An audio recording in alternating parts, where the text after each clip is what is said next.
Sadamous. Ce soir s'occuper, vous savez comment ça se passe. Les carrés ils sont pas prêts, il n'y a pas de parachute, hein, vous savez. ADHX, c'est comment mon type? On est là, calme. Hein? Myriam, comment on va? Ça va. Tranquillement. Ouais. En tout cas, nous avons un invité de marque, hein, de marque, de prestige. Ah ouais, Hein? ouais. Thierry, Yeah. comment va mon type? Ça va super et toi? Ça va? Ça va.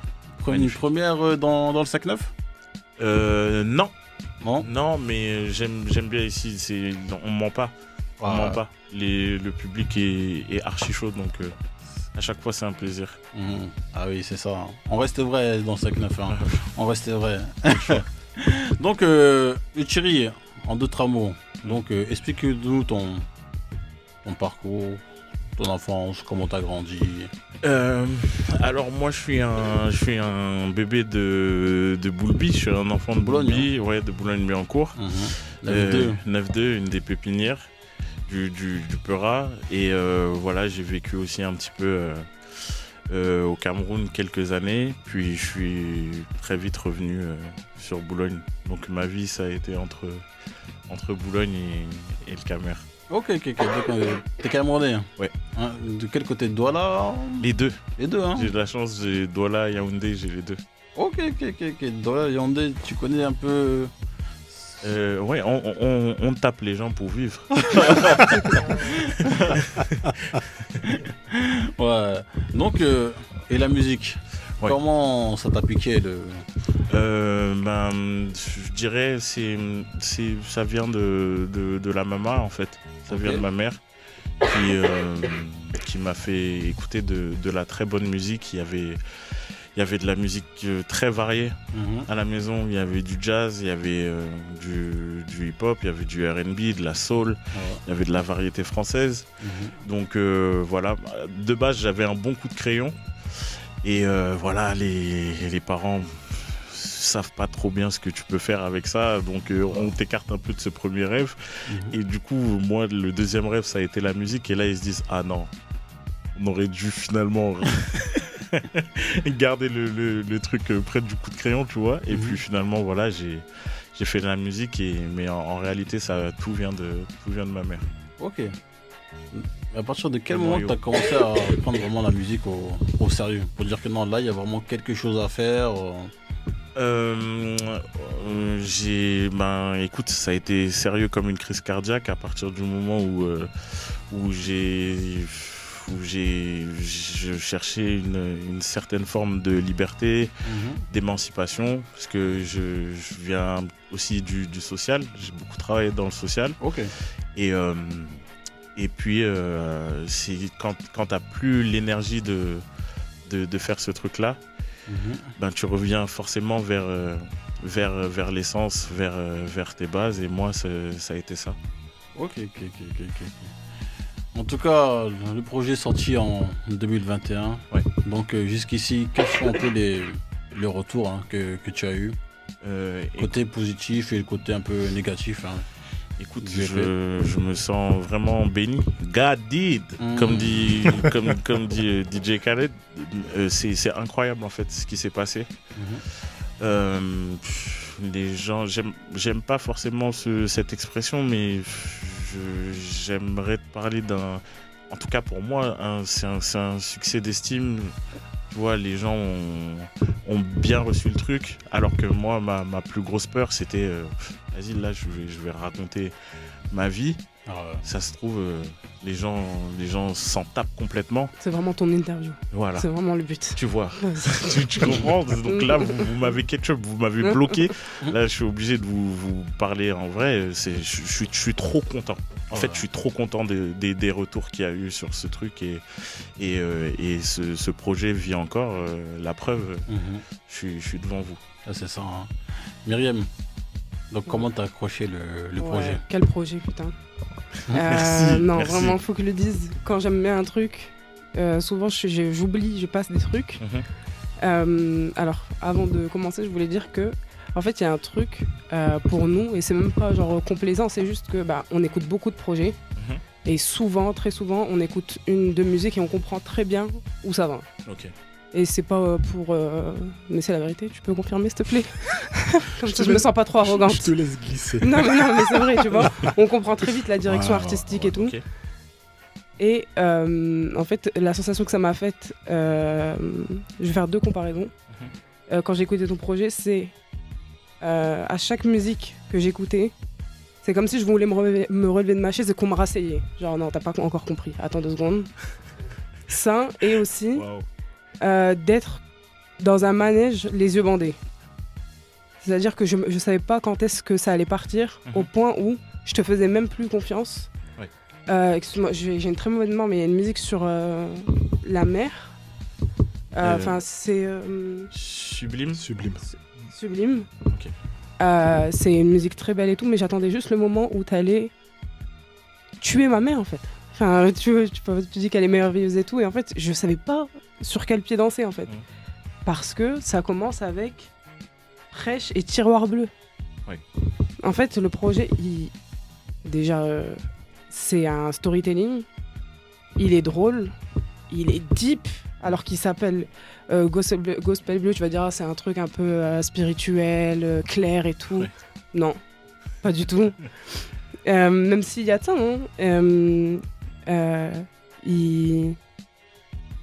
il t'emmène dans des trucs et tu les vois jamais venir. Encore une fois, Tiroir bleu, j'ai checké au moins 5 fois si j'écoutais toujours la même musique en fait. Parce que le changement de flow, le changement de ton, je l'ai dit à Dax hier, en fait c'est sombre parce que limite on dirait que tu vois il y a des démons qui viennent et qui parlent en fait. Parce que tu changes d'intonation et tout, c'est incroyable. Aussi t'as montré tout ton éventail de capacités, en fait tu sais tout faire et tu le fais bien. Merci. Quand tu rappes. Moi ma chanson préférée c'est Puff. Et pas parce que c'est la merde, mais parce que c'est juste ma préférée. Et par exemple celle-là typiquement je me disais mais putain que Hamza rentre dans cette musique. Tu vois. Et ça me fait ça avec d'autres chansons, je me dis mais si ce mec commence les feats, il va faire partie tu vois des gens qu'on dit qui peut feater avec lui. Parce que tout ce que tu fais, tu le fais bien. T'as touché à quasiment tout type de musique, même voilà, le gospel, même si t'es en feat dessus. Du coup, je sais pas si c'est toi qui chantes ou pas. Il y a des voix à moi, mais c'est une légende qui chante avec moi. C'est le chanteur Grex qui fait partie du groupe Trait d'Union. Le refrain Au bout de mes rêves de Booba, c'est ce gars-là. Magnifique. Ah, t'es parti le chercher. Ah oui, vraiment. Et du coup, il est sûr. C'est sérieux. Il connaît sa musique. Il connaît. Non, en fait, il y a de tout. Il est super complet. Il est super complexe, mais il est accessible quand même. C'est-à-dire que tu vas dans des trucs en termes de paroles et même en termes de musicalité qui sont niches, mais en vrai tout le monde peut l'écouter. Oui. Il n'est pas compliqué pour dire et d'être compliqué et de partir, tu vois. Ça ressemble à beaucoup de monde, mais il y a quand même tatouin. Je regarde mon tel comme si j'étais en train de dire. Mais du coup, non, du coup, en fait, ça a été vraiment genre assieds-toi et prends ta claque. Et c'est que 27 minutes. Et tout ça seulement en 27 minutes. Oui. Et non, franchement, moi je l'ai adoré. Moi, je l'aurais répété 20 fois. Non, incroyable. On peut pas te demander plus que ça. Là, on peut juste demander la suite. Ouais. Et encore une fois, les feats, tu touches à tout. Tu peux feater avec n'importe qui. Et il y a de grandes chances que tu sois meilleur que beaucoup de monde avec qui tu vas feater en plus. Donc j'ai hâte que ça commence. J'ai rien dit. Non, c'est moi qui le dis. J'ai rien dit. Pourtant, dans un morceau, il le dit. Il y a un morceau dans lequel tu le dis. Je dis qu'il vaut mieux pas demander. En tout cas, avec Watt. Il le dit. Non, en tout cas, Myriam, c'est la première fois que je la vois vraiment dans ses émotions. C'est incroyable et ça me touche parce que justement, on sort du cadre, tu sais, casque, micro, les sentiments sont sincères, tu vois, et c'est ce que je préfère, tu vois, avec ce projet. C'est la réponse à... Bon, là, je vais vous raconter beaucoup de choses très personnelles. En fait, j'ai demandé aux gens de me faire confiance et la plus belle manière de me rendre l'appareil, c'est de le comprendre comme ça, tu vois. C'est une image que j'ai déjà utilisé pour parler de ma musique. C'est-à-dire, pour moi, il faut que ça soit vraiment les comment tu appelles ça, une attraction, okay. Tu vois. C'est vraiment c'est un grand 8. On fait de l'entertainment, donc on vole du temps aux gens. Ouais. Ils n'ont pas le droit de se faire chier. Jamais, jamais, tu vois. Ça, c'est pour un premier truc. Et je vous ai dit que quand j'ai fait ce projet, j'étais un petit peu au pied du mur. Et c'est ce qui donne cette teinte un peu grave. Mais en même temps, je veux pas que les gens aient pitié de moi. Ouais. Tu vois, il y a des trucs très difficiles, mais je les fais passer avec un sourire ou des traits d'humour, justement pour que les gens n'aient pas pitié, tu vois, qu'ils écoutent l'histoire. Oui, ils peuvent être touchés, mais je refuse d'une certaine manière qu'on ait pitié. Et puis l'un des objectifs premiers aussi, ça a été cette quête de liberté. C'est-à-dire, il fallait, avec un premier projet, que je dise aux gens, attention, ne vous attendez à rien et attendez-vous à tout en même temps. Tu vois, ça, je cherchais juste à briser des chaînes. Il fallait pas qu'on puisse me mettre dans une case et ça fait que plus tard, je sais pas si j'ai envie de faire du rock, je fais du rock, peu importe. Voilà, donc ça a été ça la première étape pour moi, tu vois. Et du coup, c'est quand il y a des retours comme ça, je me dis que oui, on a réussi un pari d'une certaine manière. Non, mais en fait, il est fou. Et en plus, tu vois, par exemple, là, j'ai pas écrit mes screens, une punchline à toi. Et en fait, je me suis dit, est-ce que je la dis ou pas? Parce que j'ai peur de spoil les gens. Et juste cette réflexion, je la trouve ouf, d'avoir peur de spoil une punchline tellement on la trouve bien. Je vais le faire. Vas-y. Voilà. Non, mais en plus, je crois que j'en ai parlé. Mais tu commences en plus, tu commences avec ça en disant... J'ai giflé un pot de blanc. L'impact était tellement fort que la douleur a dû toucher un de ses ancêtres d'origine éthiopienne. Wesh, quel punch.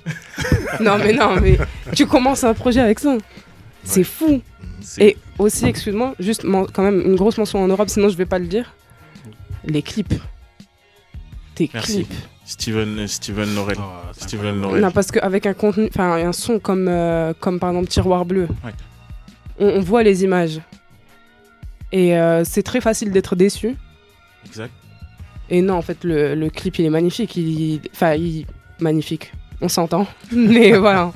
Dans la scénographie, il est magnifique. Après, il est dur. Et comme la musique, en fait. Oui.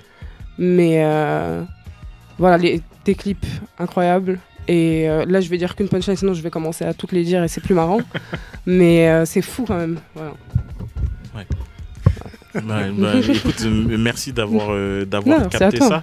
Parce que voilà, j'ai un binôme à l'image, un réalisateur super talentueux qui s'appelle Steven Norel et qui m'a aidé à justement donner vie à ces textes, à ces mélodies à travers son œil, à travers sa sensibilité. Il y a eu tellement de nuits blanches pour réaliser ces trucs-là. On n'y allait pas avec le plus gros budget de la Terre, donc forcément, quand il n'y a pas beaucoup de budget, il faut beaucoup d'énergie. Donc peut-être un truc qui nécessitait, 2 jours de tournage, on l'a fait sur 12, tu vois. Okay. Donc c'est fou, c'est tout aussi son projet que le mien, donc merci de lui rendre hommage. Non, merci la créativité du clip, c'est vraiment incroyable. Hein. Merci. Donc, mais pendant un moment, tu dis j'ai toujours eu peur de le ressembler, je porte ses traits comme porte deuil. Oh ouais. Que d'un. Tu t'es dur, hein. Attends, et il continue en disant je sais dans quelle position le diable dort. Oui, parce que c'est une des punchlines que je voulais spoiler. Ouais. C'est fou. C'est que d'un. Un de ses enchaînements. Ouais, c'est dingue. Pour vous parler de... T'es dur avec le vieux comme ça, hein. Pour vous parler justement... le vieux quand même, pour vous parler de la manière dont j'utilise les images, dans le morceau Le givre et le vent, je dis tu sens le goût de l'écume chaque fois que je décris le creux de la vague. Donc je mets vraiment un point d'honneur à ce que l'auditeur puisse avoir les images au moment où j'envoie les lignes. C'est très important. Tu vois, je fais pas forcément cette musique de club, j'assume, tu vois, c'est peut-être de la musique de salon, c'est de la musique où t'es seul, t'es tranquille dans ta chambre, mais tu peux fermer les yeux et avoir les images. Donc c'est pour ça que quand ça quand ça cogne dur, personne n'est épargné dans cette histoire. Non, c'est ça. En plus, après, t'enchaînes sur lequel, oui, Sublime. Hein. J'ai jamais demandé à avoir un père comme ça. Ce ne sont pas les cigognes qui se sont trompés. Pas de sac, hein. Ouais, c'est ça.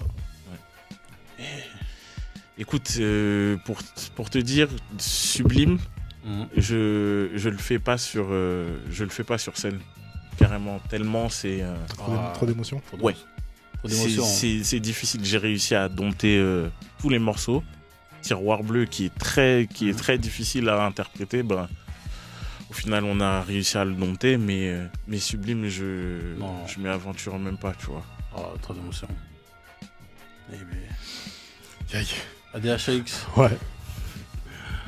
Bon, en tout cas, j'ai envie de te dire un truc. Trop d'émotions qui m'arrivent en fait là, par rapport à ça. En plus, je te vois, je discute avec toi. Et j'ai envie de te dire que j'ai fait ta connaissance par hasard. En scrollant des trucs, tu vois. Ouais.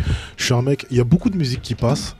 J'écoute pas tout, tu vois. Mais il y a des moments de ma vie où des fois je me dis, waouh, j'ai envie d'écouter un truc nouveau. Et je sais pas pourquoi, en tournant en fait, tu vois, donc sur mon application, j'ai vu ton nom. Et j'entends Turi. Et lorsque j'entends Turi, je me dis, putain, le mec en fait qui a pris ce blaze là et tout, il est audacieux. Hein. Réellement, c'est ce que je me dis. Parce que je me dis, pour prendre ce genre de nom, tu dois avoir sacrément confiance en toi. Parce que tu peux pas flopper. Et lorsque je regarde le nom du projet, je vois il est marqué Bleu Gospel. Je fais, ah putain, là c'est sûr ça va me parler parce que tu peux pas en fait avoir un blaze aussi scarla et un projet d'album en vérité aussi soyeux. Il y a un truc en fait qui va pas en fait entre les deux. Et j'ai commencé à écouter le projet et en fait on tombe sur Presse, donc c'était il y a 1 an, tu vois. Et à la première écoute, en fait j'ai un flash. Et je me dis, en fait là, on a un mec qui est peut-être en fait donc la fusion entre Kanye West et Busta Rhymes. Wow. Tu sais quoi, parce que, et je vais te dire Kanye pourquoi, parce que dans le choix de tes prods, surtout hein, à un moment donné, tu vois, où en fait c'est des trucs qu'on dit souvent par ici, tu vois, on a beaucoup de mecs qui se répètent, tu vois, qui font beaucoup des choses en fait qui sont dans les codes du moment, tu vois. Le fait en vérité que tu as eu l'idée en fait de pouvoir amener de la musique aussi fine, en fait j'ai trouvé que c'était gueudin, tu vois. Et ça en fait tu vois c'est les propres en vérité à Kanye, tu vois. C'est un mec qui aime beaucoup en fait la vraie musique, les instruments, et c'est des trucs en vérité que j'ai ressenti en fait chez toi. Et derrière j'ai envie de te dire ton flow, ta manière de rapper, la folie que tu peux avoir, tu vois, que ce soit dans tes adlibs ou même en fait dans les morceaux, tu vois, ça me faisait penser en fait à la grande époque de Busta Rhymes, tu vois. Et en fait, j'ai eu ce truc là, je me suis dit, bon, en fait, tu vois, là en fait, on a un truc, c'est vraiment gueudin. Et j'ai même envie de te dire que je pense que je pèse mes mots en fait en le disant que sur l'année 2021 du projet qui est sorti, ben, je pense que tu es dans mon top 3 des mecs les plus intelligents artistiquement parlant. Merci. Parce que le fait en fait de pouvoir trouver en fait la manière de fusionner en fait ces deux mondes, tu vois, en français, je trouve que c'est gigantesque. Et derrière ça, lorsque tu vois, on appuie ça au fait en réalité que t'écris vraiment très très bien et tu images surtout super bien les trucs, en fait là on est sur un masterpiece. Et il y a des trucs en vérité qui ne mentent pas parce que tu te rends compte que ce projet, ça fait 1 an qu'il est sorti. Ouais. À une époque où on aime la fast-food musique. Que toi, tu continues en vérité à promotionner en vérité un projet 1 an après. Ouais. et que 1 an après, t'as des gens qui continuent en fait à te parler de ton projet comme s'il était sorti hier, mon gars, ça veut dire que là, t'as mis la barre très très haute et j'attends de voir la suite, vraiment. Parce que ce que tu nous as donné là, tu vois, comme Myriam le dit, tu vois, c'est 27 minutes qui sont tellement intenses, tellement riches, que en fait tu te lasses jamais de pouvoir écouter parce que il y a beaucoup de trucs que tu comprends en fait par rapport en fait aux écoutes que tu fais. Ouais. Et j'ai même envie de te dire que dans ton processus créatif, tu vois, tout à l'heure tu as parlé d'un truc en disant que tu vois, tu as fait les trucs en fait avec très peu de moyens. Et c'est souvent en fait la marque en vérité des grandes choses, parce que le fait en fait d'avoir peu de moyens force la personne en fait à utiliser en fait beaucoup l'intellect, ouais, et à trouver en fait beaucoup de solutions. Ouais, carrément. Tu vois. Et donc tout ça fait que pour moi, franchement, ce que t'as fait, c'est une dinguerie. Réellement. Mec, merci.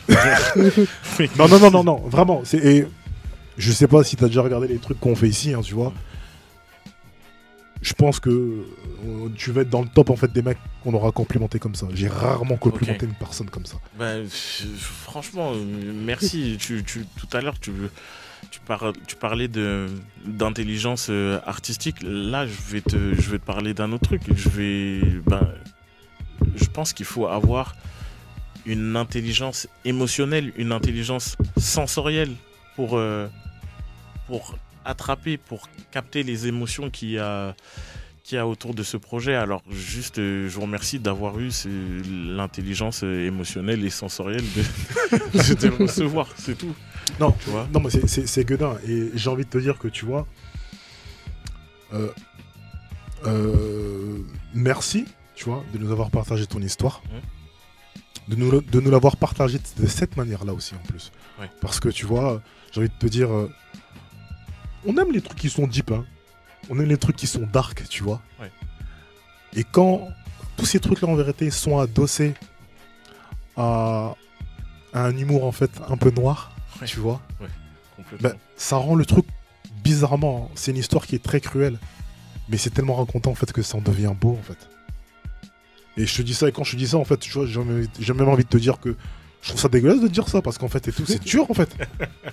tu sais que j'ai pris du plaisir en fait à t'écouter souffrir. Ouais. C'est gueudin ce truc, non? Ouais, en fait, il y a un paradoxe incroyable. On me dit souvent ce truc-là, et il y a un autre truc, c'est souvent après les lives, tu sais, j'ai découvert ta musique ce soir, mais juste, il y a des moments, je savais pas si j'avais le droit de danser. Je comprends pas. Et là, je dis oui, t'inquiète, relax. En fait, c'est de l'entertainment d'abord, tu vois. Ouais. Et puis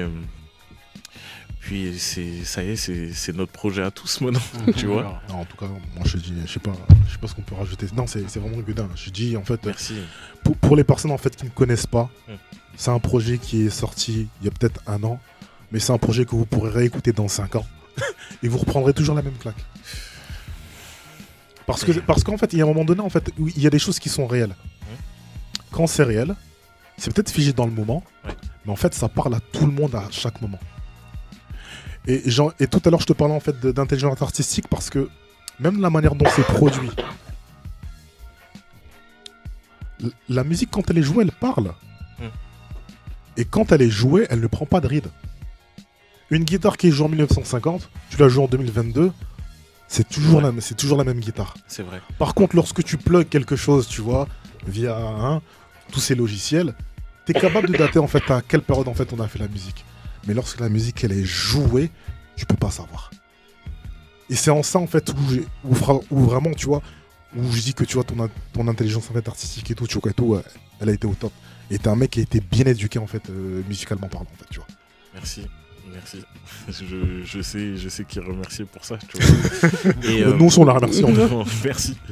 Et du coup, j'ai un petit peu envie de te parler du label de Foufoune Palace parce que c'est un trait qu'on a en commun. Ouais. Tu vois, on force pas le truc. On se dit pas, oui, on veut faire de l'intemporelle musique. Mais c'est juste le fait qu'à un moment, on soit honnête avec notre musique qui fait que peut-être que nos projets ont de jolies durées de vie, tu vois. Et j'espère que comme tu dis, c'est un truc qu'on pourra réécouter dans 5 ans, dans 10 ans. Moi, j'en suis certain. Tu vois. Moi, je mets ma main à couper là devant tout le monde. Là. Il y a la caméra et tout. On vient me couper la main si dans 5 ans, en vérité, tu vois ton projet. Parce que ça ment pas. Ça peut pas mentir comme ça. Ok. En plus, tu vois, j'ai envie de te dire un truc, tu vois. Ça veut dire que dans tout ce microcosme, tu vois, de ce qui se passe, t'as réellement en vérité une identité singulière. Et en étant singulier, personne ne peut venir te prendre ta place. Merci. Tu vois, personne ne peut venir te prendre ta place. Tu fais du toi en quelque sorte. Après, tu vois, t'as dit Kanye West, t'as dit Busta Rhymes, c'est des gens que j'ai écoutés. Même Kanye West, il y a des similitudes. Tu vois, moi, je suis un mama's boy. C'est la même chose, tu vois. Okay. Et même, il y a des teintes de gospel. Lui, je me suis mangé Jesus Walk comme tout le monde. Puis à la maison, voilà, t'as du gospel qui tournait aussi, Kirk Franklin. Tu connais tes classiques, donc. Tu vois, donc forcément, moi, je le dis toujours, je transpire mes influences. C'est à partir du moment où tu commences à cacher que les gens trouvent ça bizarre et que c'est plus toi. Mais moi, en fait, c'est tous ces artistes-là qui ont nourri ma musique. Que ça soit Lauryn Hill, James Blake, Drake, Kendrick, Busta Rhymes, Kanye West, Lana Del Rey, Jacques Brel, Barbara, Piaf, Claude Nogaro. Et au final, c'est tout ce que j'ai graillé et je l'ai ressorti de cette manière-là. Tu vois, je l'ai sorti de cette manière-là et puis et c'est mon histoire. Ok. Et j'allais te poser une question parce que moi c'est comme ça en fait hein, que j'ai vécu le truc parce que finalement j'ai vécu ton histoire. En fait, il y a beaucoup de spiritualité. Oui. En fait, qui teinte tes morceaux. Yep. Et j'ai envie de te dire, je te parle de spiritualité parce que il y a un moment donné où, lorsqu'en fait tu parles du divin, on va dire que tu flirtes. Oui, bien sûr. Avec peut-être que des gens pourraient appeler des blasphèmes ou quoi, tu vois. Ouais. Tu flirtes avec ce genre de choses. Mais surtout, à un moment donné, en fait, où tu expliques en fait des situations qui sont très très difficiles. Et j'ai aimé le dernier morceau du projet, Bouquet de peur, parce que justement, en fait, à ce moment-là, tu donnes l'impression de t'être réconcilié en fait avec le divin. Ouais. En fait, il y a un moment donné en fait dans le morceau où je me rappelle plus exactement de la phase, mais je me rappelle de la phrase à laquelle tu dis en fait que tu n'as plus peur du noir. Et ça m'a fait écho parce que à ce moment-là, tu vois, c'est comme si en fait lorsque tu dis qu'en fait tu n'as plus peur du noir, c'est comme si en fait tu avais trouvé la lumière et que tout d'un coup en fait c'était le divin en fait qui venait vers toi en fait, tu vois. En fait, pour répondre à ça, c'est juste apercevoir dans l'obscurité, genre un petit faisceau de lumière. Et quelquefois, juste un tout petit faisceau de lumière, ça te donne envie de croire à nouveau. Mais je pense que c'est... Tu vois, on parlait de blasphème. Je pense qu'on a tous flirté avec une sorte de blasphème à partir du moment où on a été dos au mur, où on a, je sais pas, où on a perdu quelqu'un, où on a connu les pires douleurs au monde. On s'est tous dit, mais est-ce qu'il y a quelque chose au-dessus de nous? Parce que c'est injuste, tu vois. Et je pense que c'est ma manière de décrire cet état-là. Mais après, c'est volontaire d'avoir fait un CD où... comment t'expliquer ça? où il y a ces grandes questions. Encore une fois, si ça s'appelle Bleu Gospel, c'est parce que gospel, c'est une musique immaculée, c'est une musique avec de belles énergies dans laquelle on ne peut pas mentir, tu vois. Et c'est en fait le trait commun qu'il y a avec le gospel. C'est pas forcément la voix de Greg qui fait les chœurs gospel à la fin, parce que il y a des teintes de gospel, mais quand on réfléchit bien, il y en a très peu.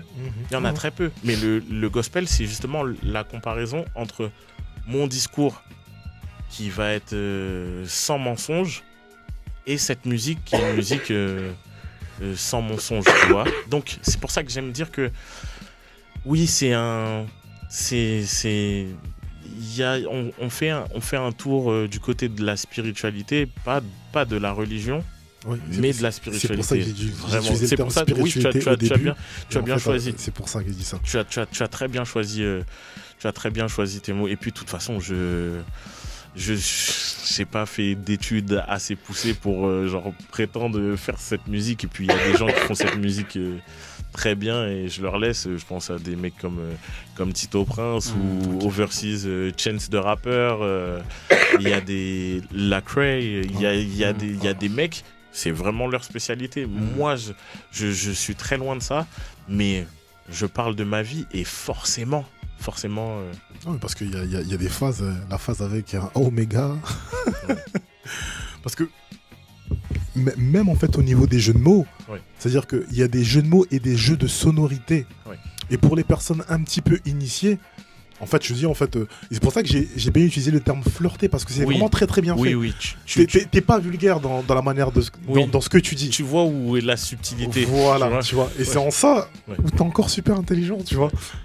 Et franchement, je te dis, ça m'a vraiment touché et je ne me lasse pas d'écouter le projet. Vraiment. Non, mais t'as mis vraiment mes gars vraiment dans les émotions. Ils sont vraiment dans les émotions là. Ouais, ça va. Camos, on sait ce que t'aimes, je vais poser la question. Non, dis-nous franchement, est-ce que t'as vraiment tiré sur le daron? Tu sais quoi? En fait, c'est une question à laquelle je refuse de répondre parce que ça fait du bien en fait à ce disque. Tu vois, ça fait vraiment du bien. Je pourrais même te raconter genre l'histoire en off et pourquoi c'est raconté comme ça. Mais je peux pas raconter. C'est déjà assez intime la manière dont j'ai raconté les choses. Je peux pas donner plus. Okay. J'ai déjà beaucoup donné, tu vois. C'était beaucoup, mais en tout cas, c'est deep. Hein. Non, c'est parce que c'est trop deep. Ouais. Je dis, ça m'a. Et en plus, il y a un truc de. Non, même si la. Non, mais j'ai fait exprès de poser les mots. Parce qu'il faut qu'on se comprenne en fait que c'est grave en fait. Ouais. Dans le propos. Ouais. Mais c'est tellement bien fait que tu vois. Et en plus, je sais pas c'est quoi le pire en fait. Genre, en fait, vu comment il est teinté par rapport à ça, ça revient souvent et il y a plusieurs phases sur lui. Je sais pas c'est quoi le plus violent. Enfin, c'est quoi ta meilleure variante de tirer sur lui ou que s'il est toujours là, il écoute un projet pareil en fait. Parce que moi, je dormirais pas sur mes deux oreilles. Moi, tu sais quoi? Moi, ce que j'ai trouvé violent, c'est après le fait en fait que on comprenne ce qu'il y a dans le tiroir bleu. C'est la partie juste derrière, donc le pont dans lequel en fait ça devient super deep. Et en fait, on entend tes pensées avec ton flow qui est changé. Et la manière dont tu parles de lui comme si c'était un étranger. C'est en ça veut dire que tu vois, cette distance que tu mets en fait à ce moment-là, tu vois, mec, c'est trop vrai, frère. C'est trop vrai. En réalité, vous voyez sur le encore une fois, on va parler de contre-pied, mais sur le prochain, genre, il faut vraiment pas que les gens s'attendent à ce que ça soit la suite de ça. À ce que ça soit. Ah non, j'espère pas aussi grave. T'es passé à autre chose. Ou qui sait qui sait. Mais par exemple, là, on parlait de la violence justement de cet acte, etc. Mais il y a peut-être un truc que je vais aborder, qui est encore plus violent que ça à mes yeux, c'est le pardon. Vous imaginez? Genre, ça pour moi, ça c'est hardcore. Ça, c'est les étapes genre les plus hardcore d'un truc comme ça. Je sais pas si je mettrai ça en musique un jour et tout, mais c'est pour vous dire que genre le champ des possibles est encore une fois infini. Je termine sur un truc qui s'appelle Bouquet de peur et on est content pour moi parce qu'on se dit que je n'ai plus peur du noir, mais depuis ce CD, il y a de nouvelles peurs. Là, vous voyez, on en a parlé longuement. On fait beaucoup d'éloges sur ce truc. Et ben, c'est obligé de se transformer en peur. Genre, c'est quoi la suite? Gros, tu vas faire comment en fait? Comment tu peux égaler ce truc-là ou faire mieux? Est-ce que tu vas... Sois juste toi. Et ben, c'est ce que, le seul truc que je te demande, c'est d'être toi, en fait. Ben, et c'est ce que je me force de faire. C'est juste ça, en fait. N'écoute pas ce que nous, on est là, on te dit ce qu'on ressent, ok? Mais en vrai, tu le prends, tu le mets à côté. Sois juste toi. Oui, carrément. Mais c'est pour vous dire que des peurs, de toute façon, il en reste. Il y a encore des trucs à dire. Et puis, il y a tellement de thèmes à aborder. On m'a très souvent, justement, reproché ce côté sauvage. Le truc de pas me mélanger, de pas faire de feat. Là, j'ai fait un marathon de feat. Et il y a encore des feats qui arrivent, qui vont sortir. Et qui me permettent maintenant de me dégager du temps pour moi et de pouvoir travailler paisiblement la suite. Mais j'espère vous livrer un beau bijou et revenir encore honorer une nouvelle plaisir. La porte est ouverte, hein. Quand tu veux, tu viens. Mais merci infiniment pour l'amour. Merci infiniment pour l'amour et je pense que c'est tout ce que ce disque mérite. Tu vois. Et un projet qui est en cours là? Oui. Qui va arriver? Carrément. Tu vois, je suis en train de plancher sur la suite. Je me donne le droit de garder des trucs. Je me donne le droit de recommencer, de prendre mon temps. Et attention, autre chose, j'ai l'impression que les gens ne me cassent pas. Il faut pas que ça soit trop long non plus. Mais les gens ne me cassent pas la tête avec ça. Tu vois, ils respectent le fait que j'ai beaucoup donné pour pouvoir aller peindre une autre fresque tranquillement. Et ça c'est le luxe de ne pas avoir menti c'est ça, c'est vrai. Sur une bande son. C'est vrai. En tout cas, franchement, au plaisir, hein, Thierry. En tout Merci cas, infiniment. Ton projet, c'est de la tuerie. Hein. Tu vois, tu commences.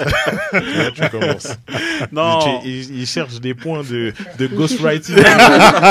Il est en train de me montrer que lui aussi, il en a. C'est ça, tu vois. Donc, non, mais en tout cas, faut... Un jour ou l'autre, faut bien pardonner aux darons. Hein. Ouais. Un jour ou l'autre, faut bien pardonner. Hein. Camos, je te soupçonne d'être un tonton et t'es venu en avocat. Comme on dit, hein. Dieu est amour. Hein.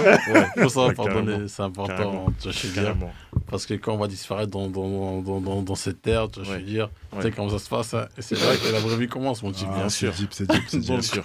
Bien sûr. Hein, il y aura les jours de la repentance. Ça part sur autre chose. Frère Mika. T'as vu ça? En tout cas, nous, on va te suivre tout à l'heure à ton concert. Là. Franchement, j'aimerais bien voir ce qu'il y a en live parce que déjà, la répétition, là, c'était déjà bon. Hein. Merci. Franchement, la répétition, c'était déjà bon. Après, je t'avouerai que je peux pas... Genre, parce que le plafond est assez bas et que moi, je suis un faux gros. Je suis hyper souple, je suis acrobatique. Je peux pas faire toutes mes figures aujourd'hui. Mais par contre, il y a un truc que j'aime bien, c'est que c'est small room, c'est convivial, intimiste.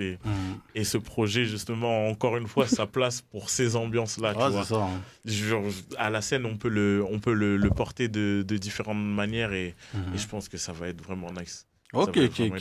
En tout cas, maintenant tu connais l'adresse, hein? Je connais l'adresse. Tu connais l'adresse, c'est comment technique, ça se passe? C'est technique par contre.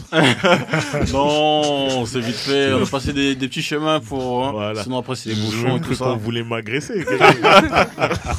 Non, ici tu viens en paix, t'arrives en paix, tu vas partir en paix. Non, c'est nice, je vous raconte des bêtises, c'est très bien. Y a pas de souci, hein. Faut même demander au DJ, il était là aussi, hein. À une certaine époque aussi. Kirby, oui, parce que ma main Kirby est avec moi. Je suis avec avec la petite famille du Foufoune Palace. Donc merci de nous avoir accueillis. Non, il n'y a pas de souci.